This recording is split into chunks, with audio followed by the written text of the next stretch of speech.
E aí, pessoas, tudo bem? Galera do oitavo. Já que passando então para corrigir a unidade 2 e a gente falar um pouquinho de era napoleônica no próximo slide, tá? Vou deixar aqui essa correção, são dois arquivos. Um de correção e um de era napoleônica para a gente terminar aí, fechar aí a fase de Revolução Francesa, que foi dividida, o livro dividiu em duas partes, na verdade. Era napoleônica normalmente é um módulo mesmo, né? É uma unidade mesmo, Napoleão, tem muita coisa pra gente falar. Então, assim, tô deixando esse slide agora, esses arquivos agora, quarta-feira, e na quinta eu vou deixar a Revolução Industrial para o nosso material, na verdade, não ficar muito acumulado, né? Porque eu perdi uma quinta-feira do feriado. Mas façam com calma, façam de boa, sabe? Pega a minha voz aqui, vão tentando marcar aí no livro o que vocês acham de mais importante, tá? Passando aqui, essa charge é a charge clássica, essa imagem é muito clássica de Revolução Francesa, e fala aqui pra gente do que a gente já tinha visto em sala, a gente chegou a ver em sala, né? E eu trouxe também nos slides é, passados, né? Eu acabei voltando à Revolução Francesa também, porque é um material muito vasto, eu precisei voltar. Então, nos slides, estava falando lá, né, da nossa paródia, né? O primeiro estado era o clero, o segundo estado era a nobreza, terceiro estado, que dureza, a burguesia e o povão. Essa é a crítica presente na imagem, né? Quem está agachado aqui é o povo, pagando altos impostos, sustentando aí os luxos da nobreza e do clero, tá? Aqui na página 397, tá falando de xenofobia, né, gente? É a aversão aí às minorias, né? É a aversão aí, é a discriminação aí com algumas etnias, com algumas culturas, como aconteceu com os judeus na Segunda Guerra Mundial, né? Xenofobia, essa aversão aí a alguns grupos, tá? Aqui tá pedindo pra gente falar um trecho, né? Esse investigando o assunto tá falando sobre a Marselhesa, que é o título do hino da França, que foi construído ali no contexto da Revolução Francesa, né? É uma parte do hino que fala Marchons, marchons, d'un Saint-Pieu, en préférence aux armes citoyens, formez-vous bataillon, marchons, marchons. O livro, o hino fala sobre isso, né? O hino fala sobre esse momento aí de revolução. Marchemos, vamos à luta, cidadãos. Vamos nos unir, a gente precisa se levantar contra esse rei. Por isso que eles falam Marchon, Marchon, o hino, a Marselhesa. Quem quiser ouvir, tem como encontrar no YouTube o hino. É muito bonito, tá? Mas tem alguns trechos que foram considerados aí xenofobia, quando ele fala, né, que essas multidões estrangeiras, que as falanges mercenárias arrasariam nossos fiéis guerreiros, né? Então, falange mercenária é como se fosse uma aversão a algum grupo, né?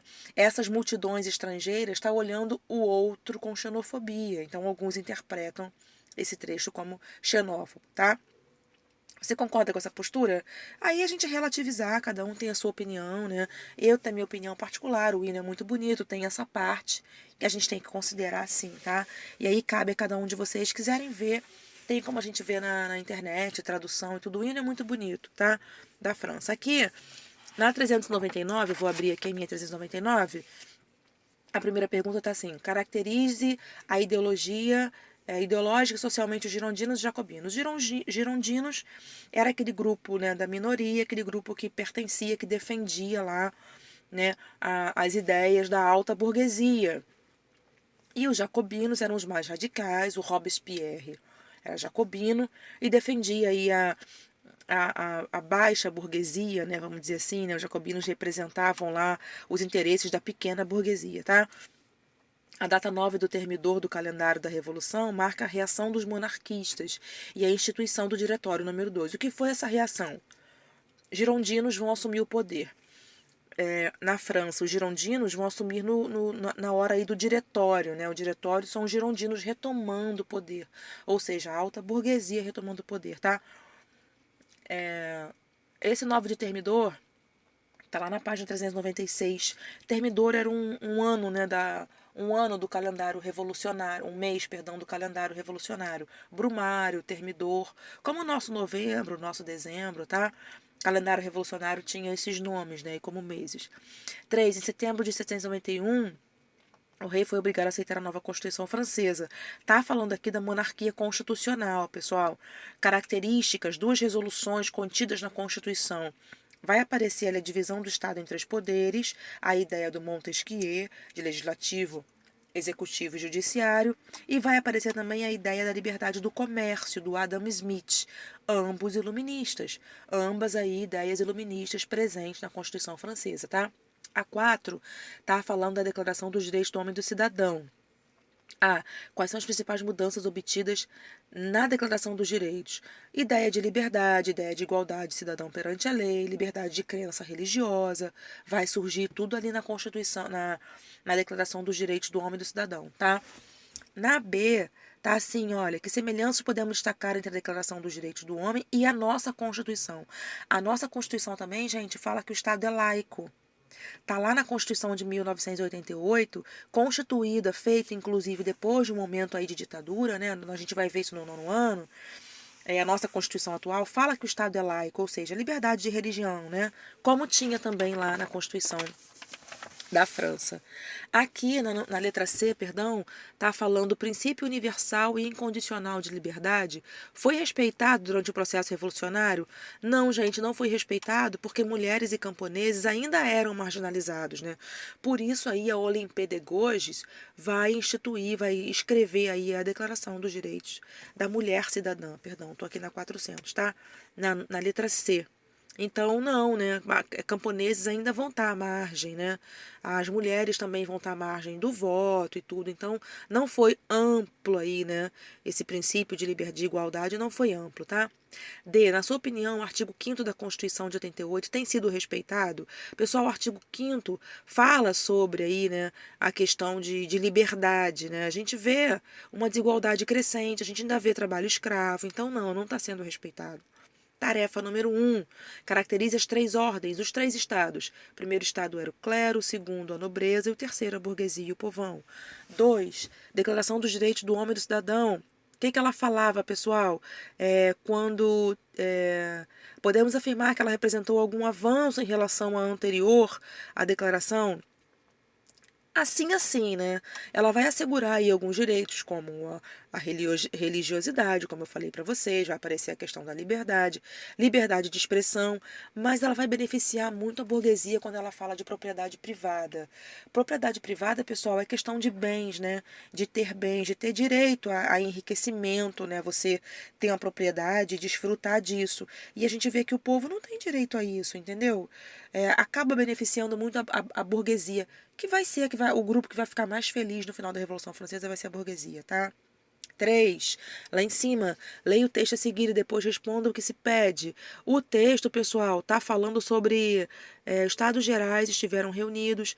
Era bastante claro que o esclarecido programa de reformas e progresso com o qual, em princípio, todos os homens de boa vontade e educação concordavam, nobres e outros, não seria feito como uma reforma vinda de cima pela monarquia. Foi feito por uma revolução, ou seja, uma revolução vinda de baixo. E aí o Eric Hobsbawm, historiador, né, já falecido, muito importante para a gente estudar, vai falar sobre isso. Ele vai afirmar que a revolução foi feita com o povo indo à rua. Isso não foi feito de cima, isso é um texto, um pedaço do texto do Eric Hobsbawm, né? Veio de baixo, né? E se o povo não se levantasse, segundo ele, a gente não teria mudanças, né? A Revolução Francesa vai ser muito importante para a gente, vai marcar aí, né? A divisão de idade moderna para a idade contemporânea, para a gente ver a importância dessa revolução, para a gente ver a importância do povo ir à rua. Isso vai refletir, né, pessoal, nos panelaços que a gente vê aí agora com essa época de coronavírus, o povo se manifestando, o povo indo para a sua sacada lá do seu apartamento, fazer panelaço contra ou a favor do governo, né? Contra ou a favor dessa questão da gente estar recluso em casa. Então, o povo se manifestando, o povo com poder de fala, tá? B. Porque o autor considera que somente com uma revolução vinda de baixo seria possível fazer mudanças tão significativas. Por quê, pessoal? Isso é muito fácil. Se o povo não se levantasse, não ia haver mudança. Porque o clero e a nobreza não quer beneficiar o povo, não. O clero e a nobreza queriam manter seus privilégios. Então o povo teve que se levantar. O autor considera que a força do povo é o único caminho para se mudar em estruturas políticas. O que você acha dessa afirmação? Também é uma coisa para a gente relativizar. Eu acho importante a gente pensar, né, que a gente tem que falar, a gente tem que contestar, sim. Claro que você vai legitimar a tua fala no direito de ouvir o outro. É importante ouvir o outro também tem o direito de falar, né? É aquela questão da gente falar aí, eu posso apitar, eu posso falar o que eu acho importante, mas a minha fala é a verdade única? Não, não tem verdade única, eu tenho que ouvir o outro também, tá? Aqui na número 6, perdão, 6 não, 4, tá falando sobre os personagens representados, né, gente? A charge está falando do primeiro e do segundo estados e o clero ali debaixo daquela pedra, né? O primeiro e o segundo estados em cima da pedra, pesando ali, né, os impostos, o luxo dessa corte, pesando sobre esse povo, tá? Eu tenho também a letra B. A charge representa o contexto da Revolução Francesa, representa no contexto a charge. O que a charge representa, perdão? Qual o possível significado da pedra sobre aquela pessoa? O que a charge representa, gente? A crítica sobre os pagamentos dos impostos. Acabei de falar aqui, né? O povo pagando altos impostos para sustentar o luxo da corte. Max Desafio 1. A 1 está falando para gente sobre a charge da época, essa charge muito clássica, né? Sempre apareceu aqui 2 vezes, reproduzida abaixo, retrata o jogo de relações sociais na França. O que a gente afirma disso? A gente afirma que está na B. Apesar da França ter uma sociedade dividida em estamentos, não havia conflito de classes, pois a igreja, sim, pessoal, o clero aqui intermediava muito isso, até a hora que o povo vai se levantar. Até a hora que o povo, inclusive, vai arrancar a cabeça do rei. Tá? A gente vai ver isso. O povo vai se revoltar e vai arrancar a cabeça do rei aí. Aqui, na página 402, tem aqui pra gente a número 2, falando da Declaração dos Direitos do Homem e do Cidadão de novo. Os homens nascem livres e iguais em direitos. É aqui a B, ó. As proposições citadas de ampla repercussão no mundo contemporâneo estão fundamentadas na letra B, nos valores defendidos pelos adeptos do liberalismo, em oposição ao autoritarismo e à ordem social baseada em privilégios. A ideia aqui era combater esse privilégio do clero e da nobreza, né? Então, a letra B, oposto ao luxo da nobreza. 3. Revolução Francesa é, assim, a revolução do seu tempo, e não apenas uma, embora a mais precisamente proeminente do seu tipo, a mais importante, né? Proeminente nesse sentido, tá? Podemos considerar a Revolução Francesa como a revolução do seu tempo, porque, pessoal, foi a revolução social mais radical do que qualquer uma já acontecida. Arrancar a cabeça de um governante é muito punk, é muito sério. Então, e isso vai acontecer lá, tá? Tinha acontecido também a Revolução Inglesa, mas a Revolução Inglesa foi no século XVII. A gente já está aqui no século XVIII. Dessa época, vai ser muito punk o que vai acontecer, tá? 4. Em nosso país, queremos substituir o egoísmo. E esse pedacinho aqui, né? Esse pedacinho aqui do discurso do Robespierre está falando aí sobre a ideia dos grupos do contrário, né? Do que um grupo representava e do que o outro grupo representava, né? Aqui, por exemplo, em a vaidade, né? A gente quer trocar a vaidade pela grandeza de alma. A vaidade aqui lembra de rainha, essa rainha e ostentação. Então aqui o Robespierre está falando, a gente tem que trocar o egoísmo pela moral, a honra pela probidade, as conveniências pelos deveres, o desprezo à desgraça pelo desprezo ao vício, ou seja, as coisas boas pelas coisas ruins, né? E aí a gente vai marcar o que está na letra E. A ideia do discurso do Robespierre está representada aqui na letra E, né? Os representantes da pequena e média burguesia e as camadas populares, ou seja, que desejavam justiça social e direitos políticos. Pessoal, aqui está falando exatamente o que a gente está falando desde o comecinho. O que eles queriam? Direitos, poder de fala, liberdade, coisas, né? O Robespierre defendia muito isso, né? O Robespierre está defendendo aqui, olha, substituir o egoísmo pela moral. Está defendendo a moral, defendendo o reconhecimento do que é certo, está defendendo a grandeza de alma, está defendendo o amor ao dinheiro pelo amor à glória, está defendendo o amor à glória. O que essa nobreza sempre teve, esse clero, foi o amor ao dinheiro. E ele está defendendo o amor à glória. O que essa rainha sempre teve foi da vaidade. E ele está defendendo a grandeza de alma, tá? Aqui nessa página, você aprendeu, tá pedindo pra gente falar um pouquinho aí sobre França no século XVIII. Tá aqui, olha. França no século XVIII. Como é que estava essa França? Vivendo aí o absolutismo, vivendo a desigualdade social, vivendo a crise agrária, a fome, o desemprego. Vocês podem colocar isso, tá? Aqui na Assembleia Nacional Constituinte, características dessa Assembleia. Vai surgir a Declaração dos Direitos do Homem e do Cidadão, que foi promulgada nessa Assembleia, tá? Aqui a pirâmide social, muito fácil. O primeiro estado era o clero, o segundo estado era a nobreza, e o terceiro estado tem dois espaços para completar. Um vocês colocam em burguesia e o outro coloca povo, trabalhadores, camponeses, pode botar povão também, tá? Aqui, resumindo, clero e a nobreza, aqui embaixo, olha. Clero e nobreza viviam no luxo, tinham privilégios e o povo sofrendo, passando fome, pagando altos impostos. Aqui as cores da bandeira, né? O azul representa a liberdade, o branco a igualdade e o vermelho a fraternidade.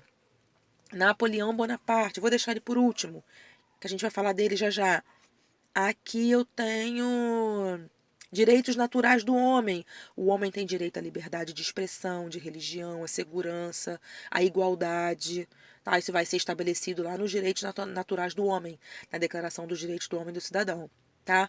Aqui embaixo está pedindo para a gente falar, olha, nesse espacinho, saindo da França, da bandeira, falem um pouquinho dos jacobinos e dos girondinos. Jacobinos eram radicais, representavam a baixa burguesia. Girondinos representavam a alta burguesia, eram mais conservadores.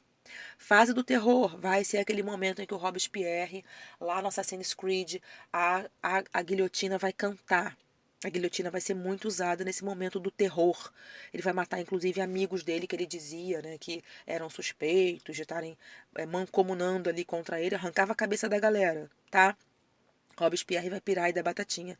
Aqui na conclusão, a gente pode colocar, pessoal, que o iluminismo vai influenciar, vai surgir aí, vai ter a queda do absolutismo e a burguesia vai ascender. A burguesia ascendendo, vem a questão do Napoleão, né? Que é o nosso próximo módulo. Perdão, e o Napoleão vai fechar muito com essa burguesia. A gente vai falar dele já já e vamos entender como é que isso se deu, tá? Vou parar aqui a nossa correção e já já a gente se encontra. Beijo!